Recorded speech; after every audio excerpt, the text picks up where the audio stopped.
ورسوله اللهم صل على سيدنا محمد وعلى آل سيدنا محمد طب القلوب ودوائها وعافية الأبدان وشفائها ونور الأبصار وضيائها لا حول ولا قوة إلا بالله.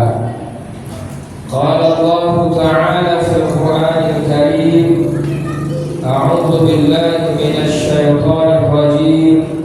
بسم الله الرحمن الرحيم.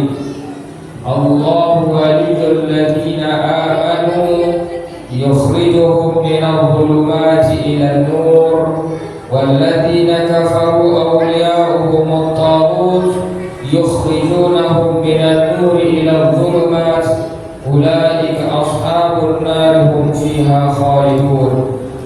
صدق الله العظيم.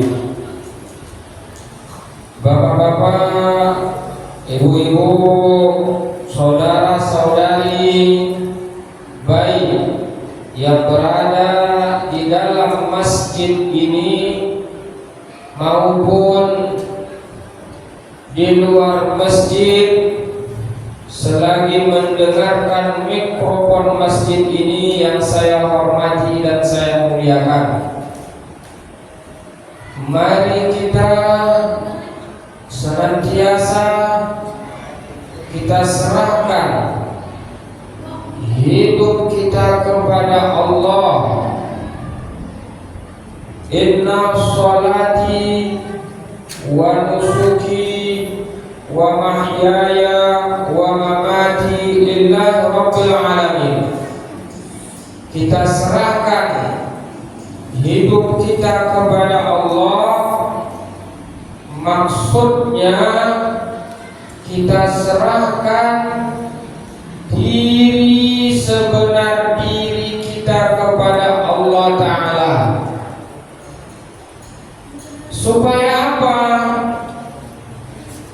Supaya kita bisa mensyukuri atas segala nikmat-nikmat yang Allah bagi sama kita. Baik itu nikmat kesehatan, nikmat kelapangan waktu, nikmat kebahagiaan, nikmat kita dalam beribadah, nikmat kita dalam berkeluarga, nikmat kita dalam bersosialisasi sesama masyarakat. Oleh karena itulah dalam kajian tasawuf itu atau thariqat itu, maka kita dituntut untuk menyerahkan diri kita kepada Allah supaya kita mudah untuk bersyukur kepada Allah. Kunci hidup ini, Bapak Ibu yang saya hormati dan saya muliakan, kunci hidup ini adalah berserah diri kepada Allah. Sebagaimana dijelaskan oleh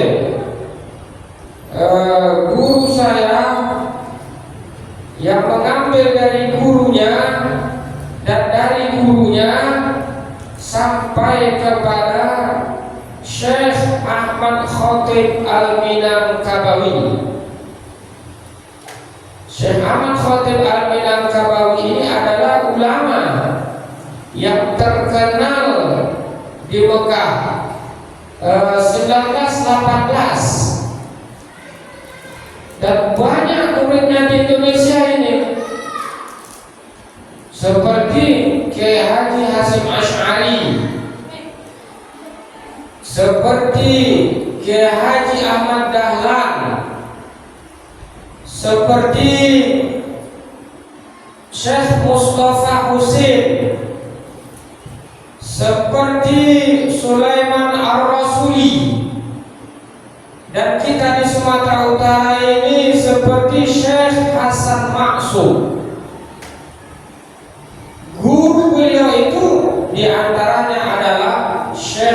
Ahmad Khatib Al-Minangkabawi. Syekh Ahmad Khatib Al-Minangkabawi ini adalah imam besar di Masjidil Haram, dan beliau ini jugalah mufti ketika itu, mufti di tanah Mekah.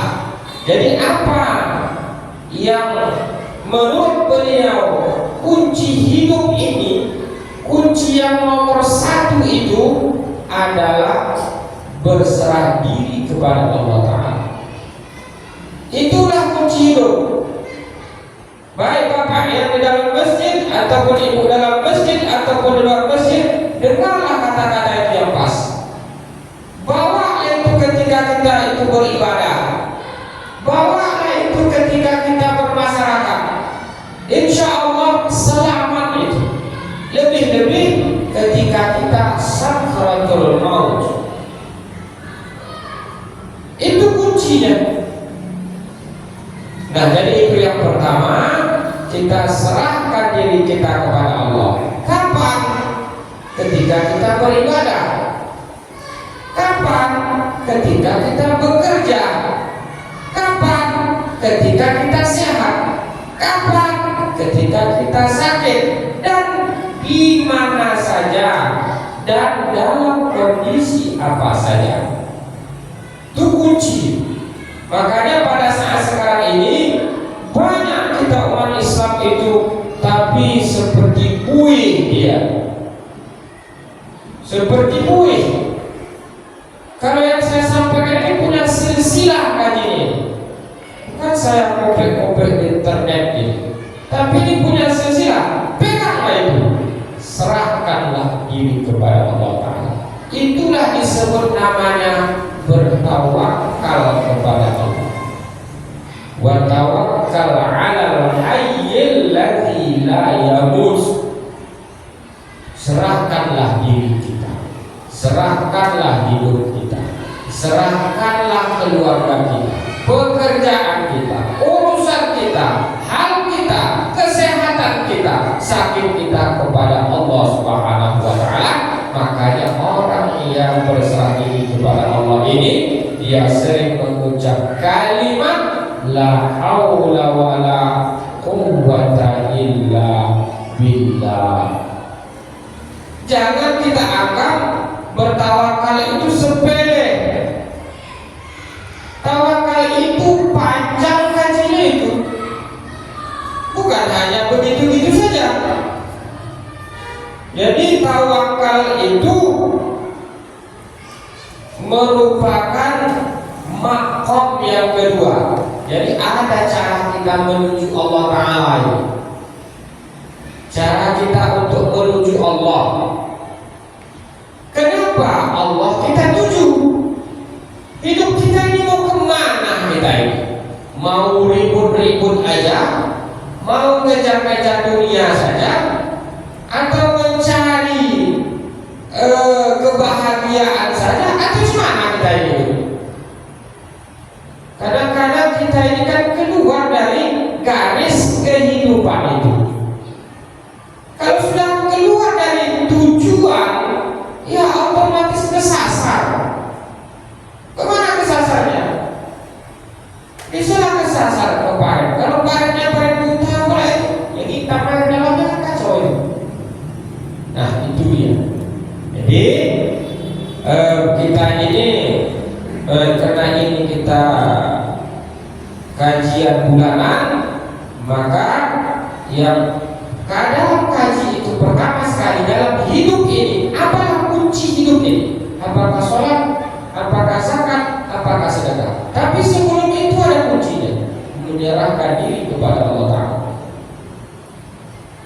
Nah itu.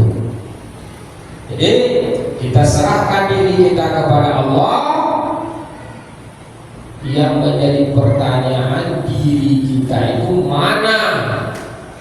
Itu yang menjadi pertanyaan itu. Makanya kembali kita kepada tauhid. Nah, kita serahkan diri kita kepada Allah. Kepada Allah. Berarti kita itu menuju kepada Allah.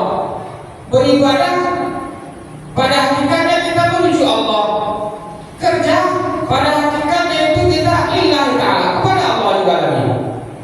Nah, jadi yang pertama itu wajib kita sebagai umat Islam awaluddin ma'rifatullah.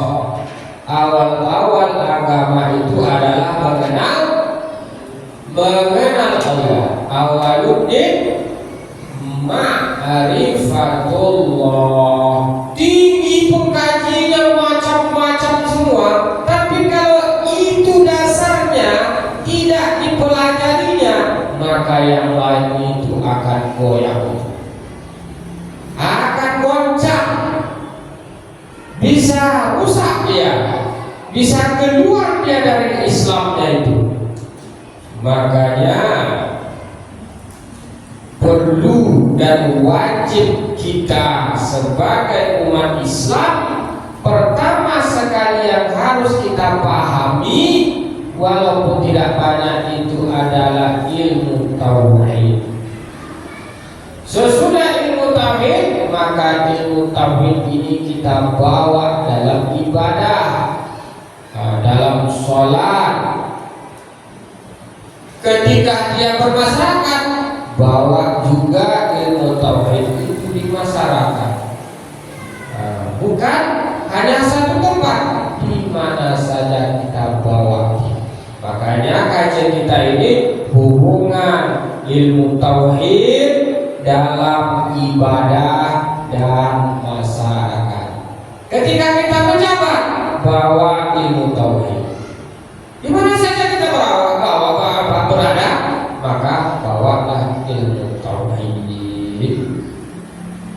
Nah, baik Bapak Ibu, saudara-saudari yang saya hormati dan saya muliakan. Jadi kajian kita ini kajian awal aja ini, bukan kajian tinggi-tinggi. Ini bukan bapak-bapak di kampung-kampung pernah mendengar itu kan?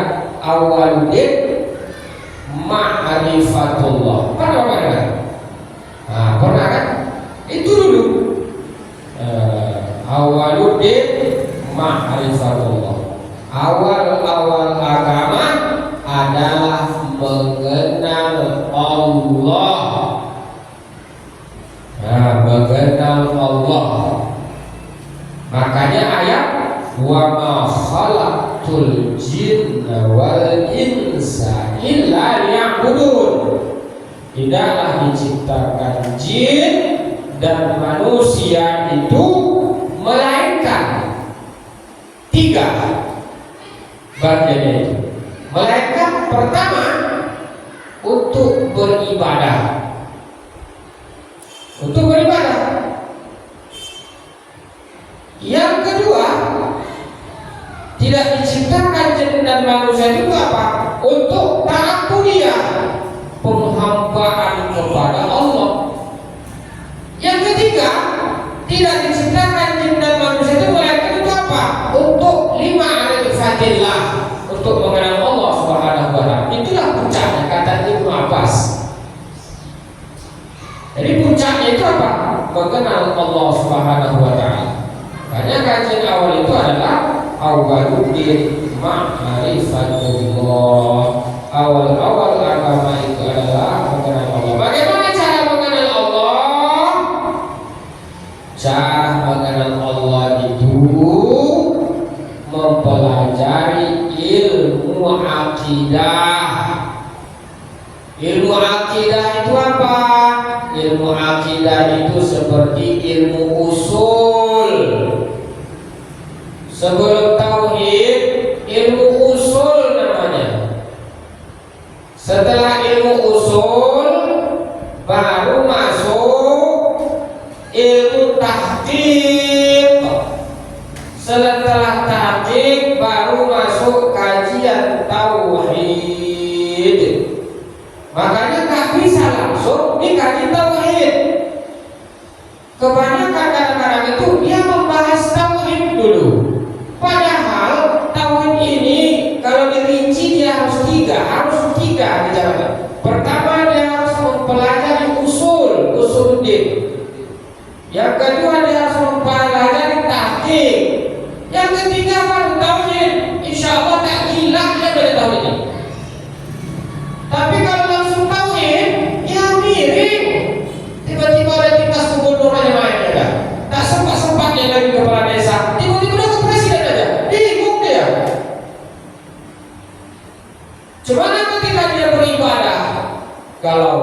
Cuma ketika dia bermasyarakat, hilang Tuhan lagi. Nah itulah gambaran pertama. Kita awal bermula kaji. Mudah-mudahan berkah. Sebetulnya ini ulang-ulang kaji aja, Bapak. Ibu, mana tahu ada yang lupa, ada yang gak terlalu banyak ilmunya, lupa aja, macam-macam. Gimana Ibu? Bapak? Jalan juga kan? Baik, jadi dalam hidup ini yang pertama kita kaji itu adalah kajian ke Tuhan. Makanya Rasulullah SAW itu berdakwah mengajarkan umatnya tentang ketuhanan itu lebih kurang 13 tahun. 13 tahun lebih kurang mengkaji tentang ketahuan Tuhan itu. Kalau kita berapa tahun? Nah, kalau kita berapa tahun? Tiba-tiba udah. Nah, kalaupun kita tidak pun sampai 13 tahun, mudah-mudahan tahu berapa tahun jadilah. Yang penting kita itu tetap mengaji dan tetap beribadah kepada Allah Subhanahu wa taala. Baik. Nah, itu yang pertama adalah awwaluddin ma'rifatullah. Awal-awal agama, jadi kita awal sekali beragama adalah mengenal Allah. Apa contohnya? Ketika kita lahir, pertama kali orang lahir itu kan kalimat tauhid itu. La ilaha illallah. Para pemerintah apa dibaca di kupingnya? La ilaha illallah. Tetapi kenapa kita dalam beribadah, dalam kita bekerja lupa kita dengan itu? Ainama tuwallu fasamma wajha Allah. Nah, baik. Nah, itu mengenal Allah. Bagaimana cara kita mengenal Allah? Supaya apa kita mengenal Allah? Supaya ibadah kita itu pas ibadahnya. Contoh, ketika kita sholat, maka dia sholatnya itu bukan hanya jadi khusyuk lagi, tapi sholat dia itu menjadi daging. Ketika dia bermasyarakat, bukan dia hanya mendapat rahmat lagi, tetapi apa? Dia mendapat hikmah. Hikmah dia dapat. Hikmah itu di atas rahmat lagi. Hikmah. Mudah-mudahan kita mendapat hikmah. Kalau tidak dapat hikmah, ada anak kita namanya si hikmah. Nah, jadi awwaluddin ma'rifatullah. Bagaimana mengenal Allah? Maka mengenal Allah itu adalah dengan mempelajari ilmu tauhid. Mempelajari ilmu tauhid. Man qallada fit tauhid fa imanuhu min tauhid. Orang yang bertauhid kepada Allah hanya mengikut-ikut saja, hanya mencontek-contek saja, hanya meniru-niru saja, imanuhu tardid. Nah, imannya itu bodoh. Makanya dalam surah Al-Baqarah tadi, kalau tauhidnya kuat, imannya pun kuat. Allahu waliyul ladzina amanu yukhrijuhum minadh dhulumati ilan nur. Allah Subhanahu wa taala itu melindungi, menyelamatkan, memelihara, menjaga orang-orang yang beriman. Iman kita ini ada dua macam ini. Ada iman yang mujammal, ada iman yang mufassal. Ada biasa-biasa saja, ada imannya yang luar biasa. Nah, iman ada yang biasa-biasa, ada yang luar biasa. Semakin tinggi iman kita kepada Allah, maka semakin mudah, semakin gampang kita mendapatkan jalan-jalan, pintu-pintu kehidupan menuju arah yang lebih baik. Mudah dia beribadah, enak dan beribadah. Sholat dia enak, Allahu Akbar, enak sholat. Ketika dia bermasyarakat, dia jualan, dia kerja di kantor, tak pakai dukun-dukun lagi, tak pakai santet-santet lagi dia. Jadi kadang-kadang masih ada pakai santet lagi. Tahun 2023 ini bersantet-santet lagi, pakai dukun-dukun lagi, pakai apa itu pelaris-pelaris lagi. Udah nggak zamannya kata cucu kita itu. Anak sekarang ini pakai HP, iPhone, game macam. Kita masih pakai itu lagi tuh.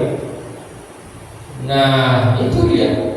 Jadi kalau sudah tadi kuatnya itu, tauhidnya itu, ketika dia bermasyarakat, kalau orang yang pakai suci, yang pakai dukun, pakai santet lah, itu ada masanya itu. Masa habisnya. Jadi kita pakai apa? Pakai la ilaha illallah. Itu lebih. Selamat insya Allah. Mau ada duit kita, ya sudah saja. Mau orang beli mobil, mau orang dapat hadiah, mau dia biasa-biasa saja. Tahunya kuat. Yang bahaya itu apa? Orang beli mobil sakit kepala, orang beli kereta sakit gigi, orang dapat hadiah demam dia. Orang naik pangkat mati terus, terkejut dia. Makanya kita bermasyarakat itu, terutama kita di lingkungan ini, kuat tauhid kita, kuat iman kita, jadi kita kompak dia. Di mana persatuannya? Di mana persatu kita itu? Di kalimat tauhid la ilaha illallah. Ketika kita mengasih masukan sama orang, kita kasih orang itu nasihat, kita kasih orang itu masukan, tak terima, kita tidak biasa-biasa aja. Jangan kita tolak, tak diterima. Pada hakikatnya tak diterima itu barangkali siapa yang tak menerimanya. Yang sebenarnya tak diterima barangkali siapa yang tak menerima itu. Ya kembali kita kepada Allah. Kenapa kita ngotot? Kita sudah berusaha sesuatu itu, tak berhasil. Pada hakikatnya tidak memberi hasil itu, tidak mengizinkan kita berhasil itu siapa? Siapa? Allah. Tapi kalau kita berhasil maju, pada hakikatnya memberi itu adalah akhirnya. Kenapa kita lupa? Kenapa kita lupa ketika kita bermasyarakat? Itulah tadi kita ada tauhidnya hanya mengikut-ikut saja. Tapi kalau dia dikajinya, itulah namanya keberkahan. Keberkahan itu dia jadi berkembang. Di mana saja berada, masih itu lagi. Tapi kalau dia tidak mengaji, tidak dipelajarinya, bagaimana berkembangnya? Yang begitu-begitu aja, bagaimana berkahnya? Nah, jadi ilmu berkah ketika kita bermasyarakat, ketika kita beribadah, kita biasa-biasa saja. Itulah yang dikasih oleh Allah Subhanahu wa Ta'ala. Nah baik, itulah gambarannya tauhid, hubungan dalam ibadah dan ketika kita bermasyarakat. Jadi kalau sudah tauhid kita itu kuat, maka ketika beribadah maka dia enak. Ketika dia bermasyarakat, dia menerima dia, baik itu masukan dia diterima atau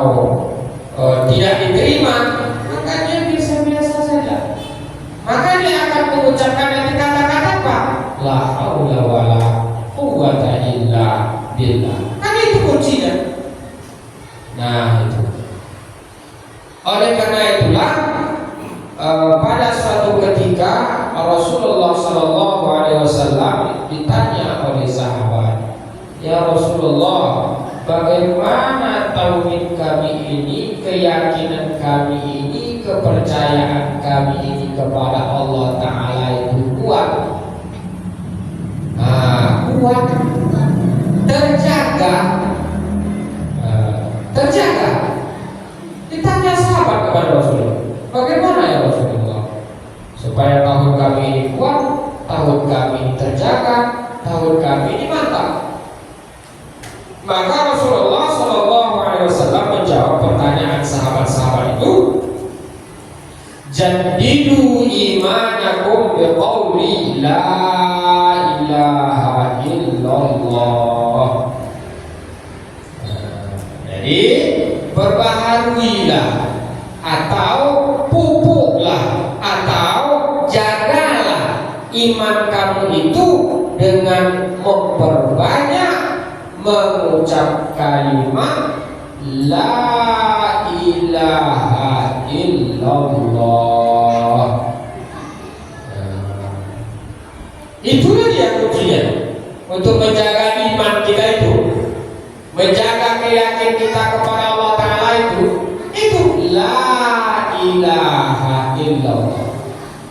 Cuma persoalannya, kenapa bisa kalimat la ilaha illallah itu menjaga, memupuk pelihara? Kenapa bisa? Itu yang dikaji. Kenapa bisa? Karena dalam kalimat la ilaha illallah itu, di dalam kalimat la ilaha illallah, di dalamnya terhimpun, terletak sifat-sifat yang wajib bagi Allah Ta'ala. Sifat yang wajib bagi Allah Ta'ala kita ketahui ada berapa Bapak Ibu? Sifat yang wajib, kalau nggak tahu berdosa itu. Sifat Allah Ta'ala yang wajib kita ketahui ada berapa? Ada berapa? Ada 25. 20. Ini kan tauhid ini baru nanti saya masukkan dalam ibadah. Tauhid ini mempelajarinya hukumnya fardu ain. Bukan sebenarnya ini fardu ain. Fardu ain, fardu itu ada dua. Ada fardu ain, ada fardu kifayah. Ini fardu ain. Fardu ain itu setiap individu, setiap perorangan dia wajib dia. Wajibnya fardu ain, wajibnya wajib ain.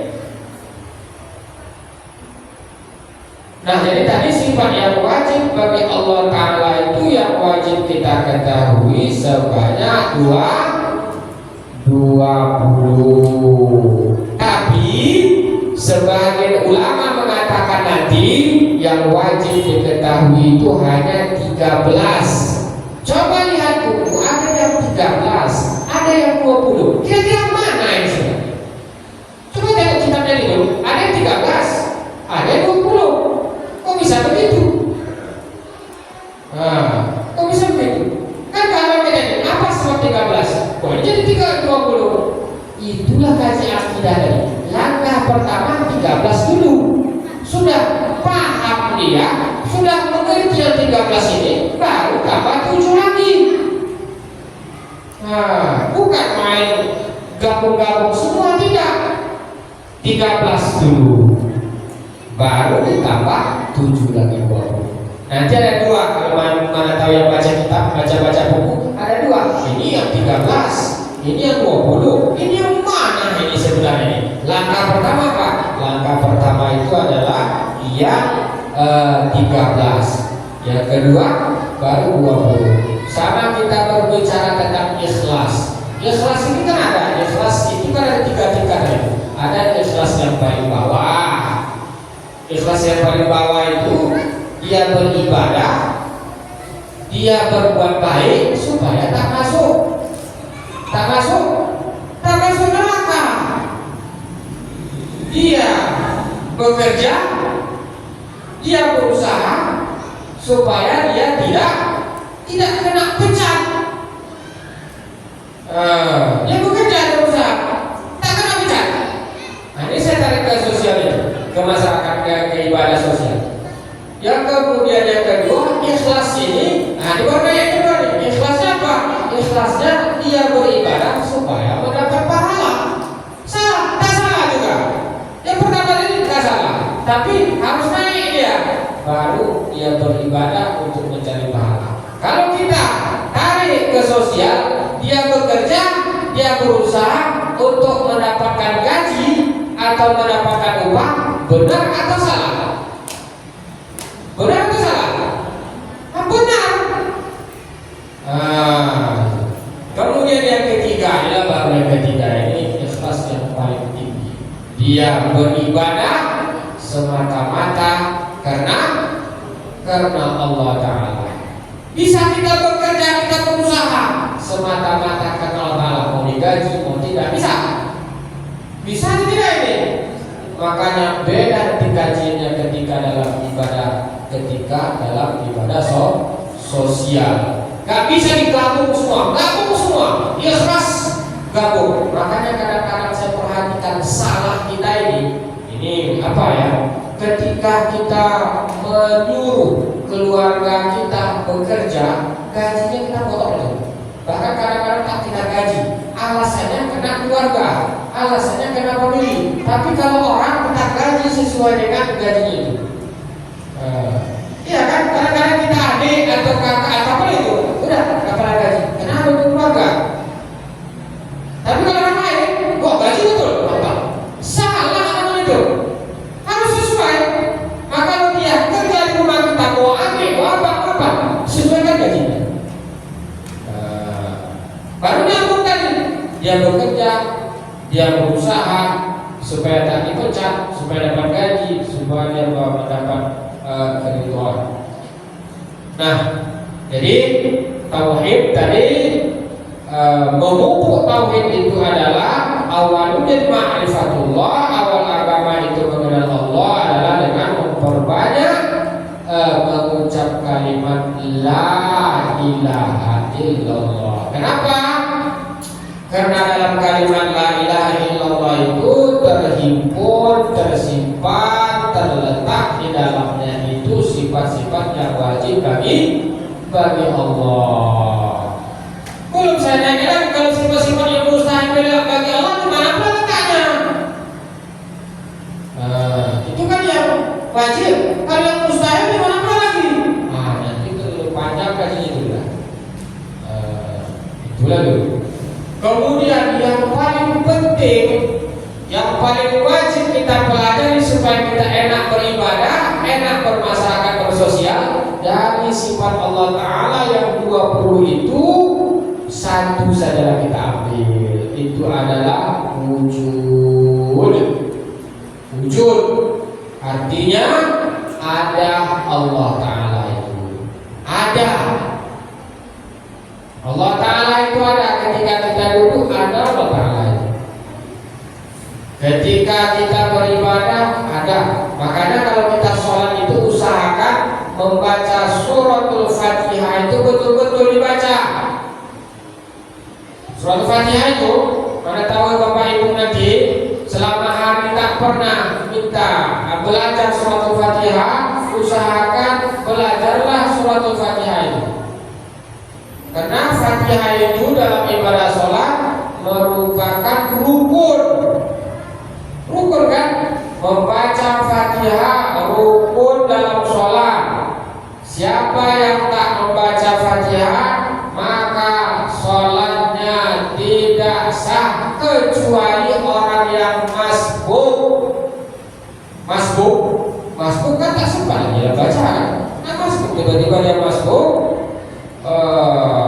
dia takbir, imam berruku, rukulah dia, semana dia membaca Fatihah lagi.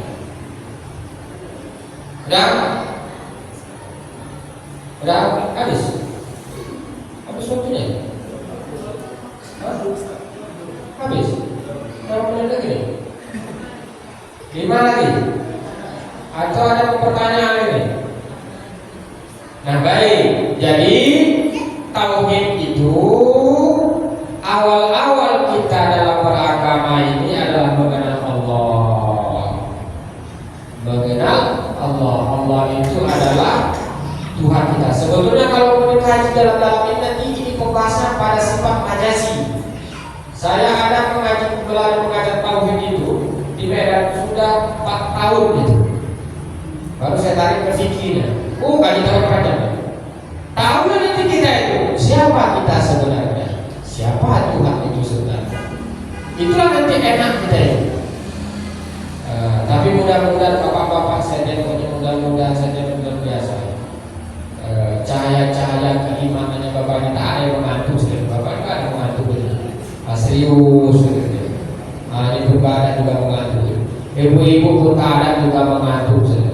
Tapi bukan mengantuk yang tak ada, lapar yang ada Ustaz. Cepat selesainya aku makan macet di jalan dan lain-lain.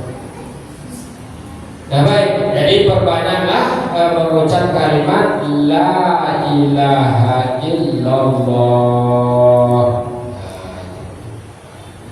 Dah, oke. Ibadah maka letakkanlah La ilaha illallah itu dalam ibadah. Kenapa la ilaha illallah? Enggak. Kenapa tidak Allah? Baca lagi. Nah, la ilaha illallah. Kalau saya tarik nanti ke dalam tahun itu, kenapa la ilaha illallah? Nama zat Allah Ta'ala itu la ilaha illallah. Zat Allah Ta'ala itu la ilaha illallah. Tuh saya sebut sana kan. Makanya poinnya apa? Hidup kita dengan la ilaha illallah. Makanya orang meninggal dunia apa itu maqala fi akhir kalamihi la ilaha illallah. Jelas di situ. Sahih Bukhari itu. Bukan yang lain kan? Walaupun ada nanti yang buat siapa membisikkan Allah, ya boleh-boleh saja. Tapi kalau dalam tauhid ini dalilnya jangan terlalu melebar. Dalilnya kalau tidak Al-Quran, dalilnya akal. Wajib dia menyatu.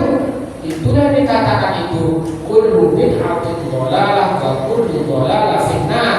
Setiap mengada-ngada dalam urusan agama, maksudnya dalam urusan agama mengada-ngada ini ngada-ngada apa? Mengada-ngada tentang ketuhanan.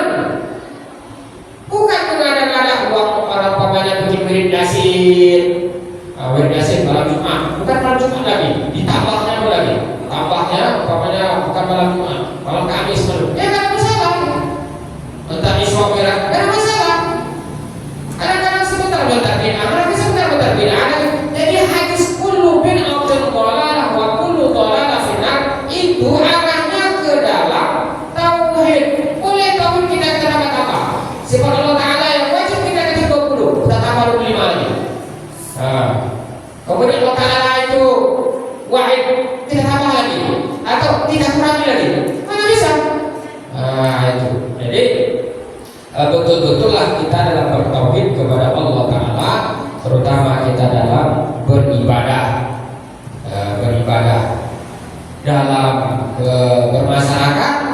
Semua yang kita ibadah, semua yang ibadah-ibadah kita, semua kebaikan-kebaikan kita di masyarakat itu hendaknya diterima.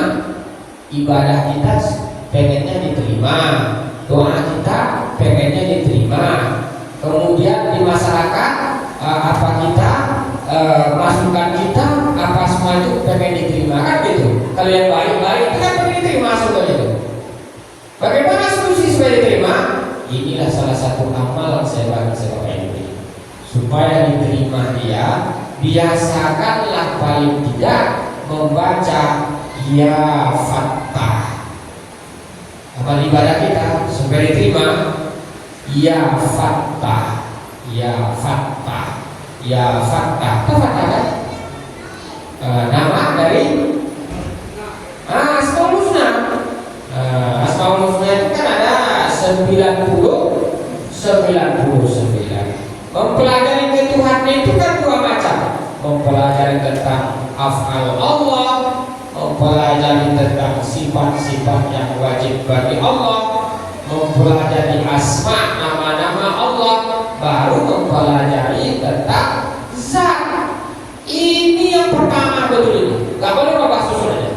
Baru kalau sudah naik kaji tingkat yang kedua, pertama membahas tentang zat, yang kedua baru membahas tentang sifat, yang ketiga baru asma, yang keempat baru afal. Itu baru susun jelas. Tak gila yang kita belajar tahun itu. Tapi kalau zigzag tiba-tiba kena zat. Nah itulah makanya kita ini beda kita mengaji dengan yang tidak mengaji. Terstruktur. Nah sama kita mau menuju Allah ini. Jalan menuju Allah itu mana kira-kira? Kita mendekatkan diri sama Allah. Caranya, jalannya mana? Kalau ada jalan itu, berapa jalannya? Jalan yang pertama itu mana? Jalan yang kedua itu mana? Yang ketiga itu mana? Yang keempat itu mana? Tahu? Nah itu yang perlu mengaji. Itu nggak bisa tiba-tiba jalan menuju Allah supaya nomor 1. Tiba-tiba yang diajari yang nomor 10. Sebenarnya bu. Makanya ada jalan menuju Allah itu ada 10. Yang pertama ini, yang kedua ini, yang ketiga ini, yang keempat ini, yang kelima ini, dan seterusnya. Itulah makanya tersusun. Kita orang Islam kita tersusun ya, rapi. Makanya kata Imam Ali bin Abi Thalib itu, orang yang berhasil itu adalah orang yang disiplin dia, terstruktur dia, tersusun. Ini 1, ini 2, ini 3, kan nggak ada 1, 5, 4, 10 macam-macam kan tidak? 1, 2, 3, 4, 5, 6, 7 dan seterusnya. Ada itu. Jadi tauhid kita itu adalah tauhid kita, terutama ketika kita dalam ibadah sholat. Mana kuatnya dalam ibadah sholat itu? Usahakan membaca Fatihah itu, usahakan membaca Fatihah tidak disambung-sambung. Serius dia baca Fatihah itu.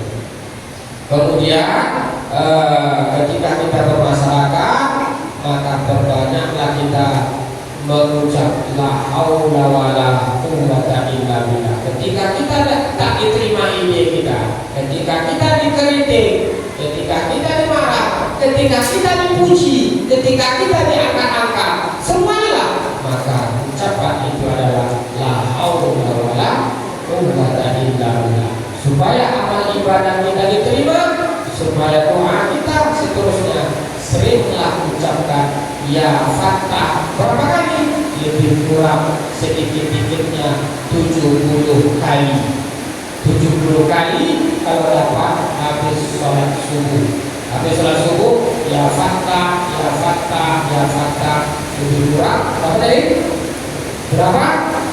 70. Nah jadi saya rasa bagus ya. Nah pas kita hujan turun, alhamdulillah berkah. Mudah-mudahan kita di semua di sini kita berkah, keluarga kita, anak-anak kita pun berkah. Jadi sebelum saya tutup, saya mohon maaf karena tahu ada kajian saya tidak enak didengar, menyinggung dan seterusnya. Intinya apa? La ilaha illallah kita letakkan dalam beribadah, la ilaha illallah kita letakkan dalam bersosial. Hidup kita dengan la ilaha illallah, berjalan kita dengan la ilaha illallah, dan kita tuju la ilaha illallah. Wallahu a'lam bishawab. A'udzubillahi minasyaitonir rajim. Bismillahirrahmanirrahim. Alhamdulillahirabbil alamin wassalatu wassalamu ala asyrofil anbiya'i wal mursalin wa ala alihi wa sahbihi ajma'in. Allahumma la ilaha illa anta al-mannan badi'us samawati wal ardi wal jalali wal ikram.